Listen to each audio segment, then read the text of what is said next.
আমি আসলে কিন্তু রাষ্ট্রের সংসারে বিশ্বাসী লোক না, প্রথমে বলে রাখি। আমি এই রাষ্ট্র মনে করি যে এই রাষ্ট্র অত্যন্ত ক্ষতিকর। জনগণের যে অধিকার সে হরণ করে শুধু তাই নয়, এই রাষ্ট্র 1972 সালে গঠিত হয়েছে জনগণের অধিকার হরণ করে। এখন জনগণের অধিকার হরণ করে বলতে আমি কী বুঝি? কারণ যে কোনো রাজনৈতিক জনগোষ্ঠীর অধিকার রয়েছে নিজেদের রাষ্ট্র নিজেরা গঠন করবার, এটা অধিকার আছে তার। সে অধিকারটা থেকে আমাদেরকে বঞ্চিত করা হয়েছে 1972 সালে।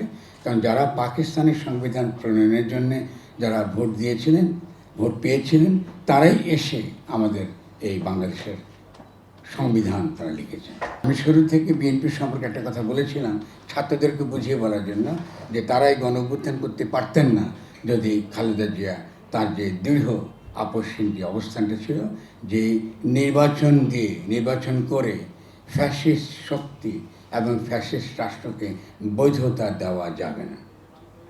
ফলে আপনারা এই গণ-অভ্যুত্থান করতে পারতেন না খালেদা জিয়া ছাড়া। এবং আমি এটাও বলেছিলাম যে আপনাদের উচিত ছিল প্রথমে গিয়ে তাকে গিয়ে আপনাকে অভিনন্দন জানানো, এটা আপনারা করেননি। যে এখনকার যে একটা কী বলবো আমরা, এমন একটা সরকার, এটা কি বৈধ না এটা অবৈধ, সে কী করে নিজেকে বৈধ করবে তার তো কোনো উপায় নেই। মানে এই বর্তমান যে সংবিধান তার অধীনে আপনি একটা অধ্যাদেশ দিয়ে যদি আপনি তাকে বৈধ করেন, তো এটা কী হলো? আপনি তো আসছেন কী করে? অধ্যাদেশ তো শুরুতে করার কথা ছিল। তো এই দেশের ভবিষ্যৎটা কী, এটা আমি বুঝে বলেন।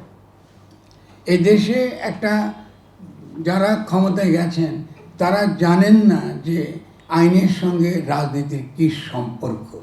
চিটাগাং হিল ট্র্যাক্সে যে ঘটনাগুলো ঘটেছে, এটার তো খুব সহজে সমাধান হতো যদি আমরা শুরুতেই বলতাম আমাদেরকার এখনকার রাষ্ট্র গঠনটা হলো আমাদের মূল কাজ। সেখানে পার্বত্য চট্টগ্রামের বিভিন্ন অধিবাসীরা, ক্ষুদ্র জাতি সত্তা, তাদের যে অধিকার এটা তোমাকে মানতে হবে।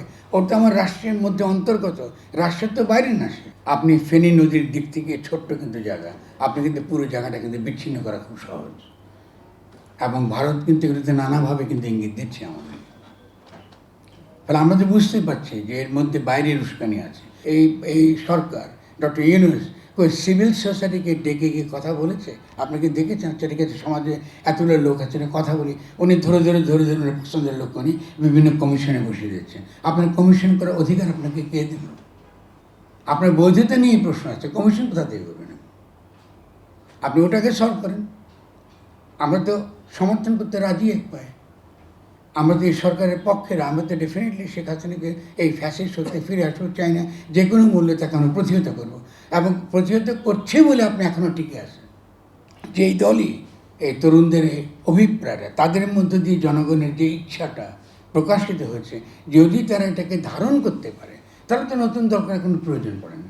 যদি ধারণ করতে না পারে তাহলে তরুণদের একটা নতুন দল অবশ্যই আসবে। ফলে আপনারা যদি এই একবার দল করব না, এই বিভ্রান্তিতে ভোগাটা ভুল।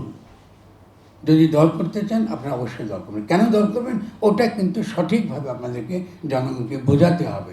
যে গণ-অভ্যুত্থানটা আমি মনে করি যে এখন একটা জায়গায় গিয়ে ঠেকে গিয়েছে, এই গণ-অভ্যুত্থানকে, বিজয়ী গণ-অভ্যুত্থানকে পূর্ণ করবার জন্য অবশ্যই তরুণদের নতুন রাজনৈতিক দল করার প্রয়োজন হতে পারে। সরকার নির্বাচন আর গণপরিষদ নির্বাচন, এটা হচ্ছে গুরুত্বপূর্ণ তর্কের বিষয়। আমরা মনে করি রাজনৈতিক দলগুলোকে ঠিক করতে হবে তারা কি গণপরিষদ নির্বাচন চান। যদি গণপরিষদ নির্বাচন চান তাহলে তাদের লক্ষ্য হবে নতুন বাংলাদেশ গঠন করা, পুরনো সংবিধান ফেলে দেওয়া।